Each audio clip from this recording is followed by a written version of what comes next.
Type 2 binary ionic compounds.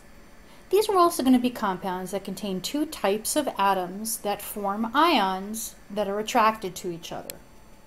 The difference here is in the cation that's in the compound. We're going to see these types of compounds. The cations have more than one possible charge. Like copper can form a +1 and a +2 charge. So in the name of the compound, we're going to have to designate which one we're using.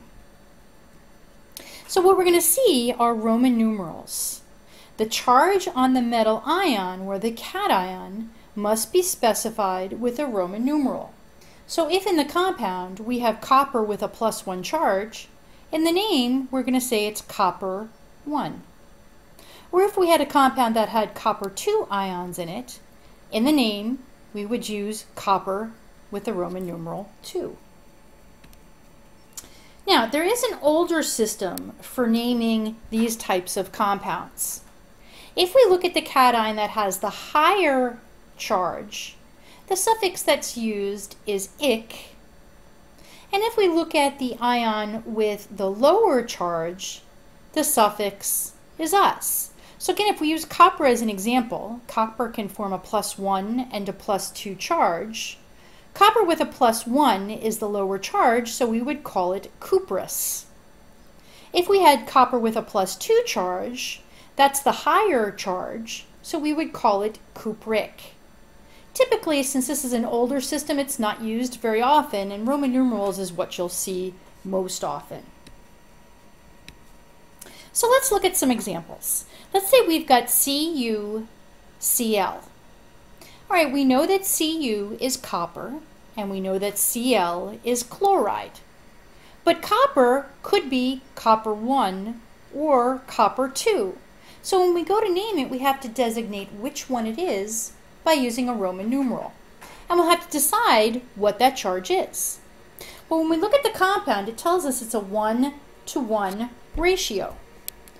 So since we're looking at a 1-to-1 ratio, and we know that chloride has a -1 charge, the only way we could have a 1-to-1 ratio is if copper is a +1 in this compound.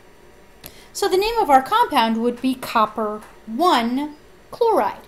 Again, this Roman numeral 1 designates the charge on the ion.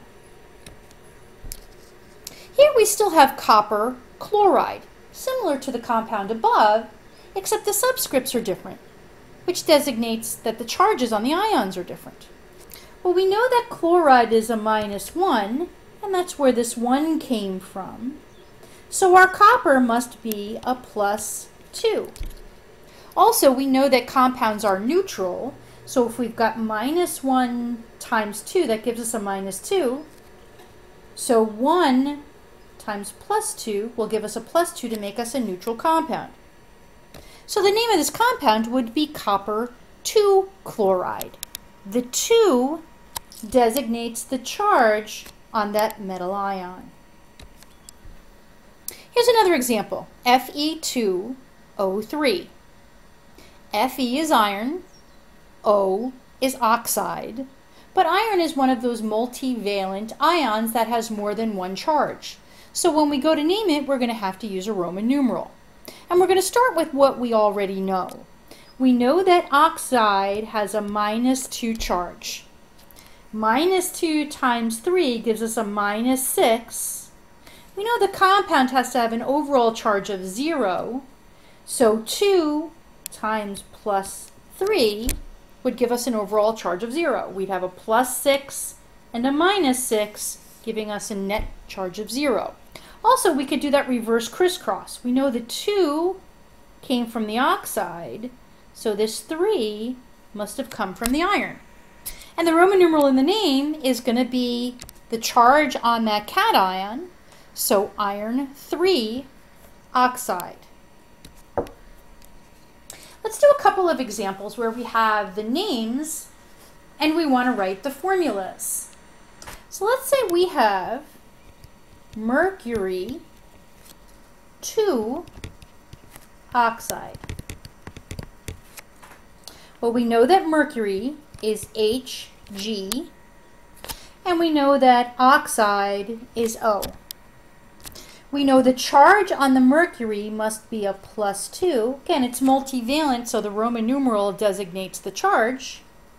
And we know that oxide is a -2 since it's in group 6.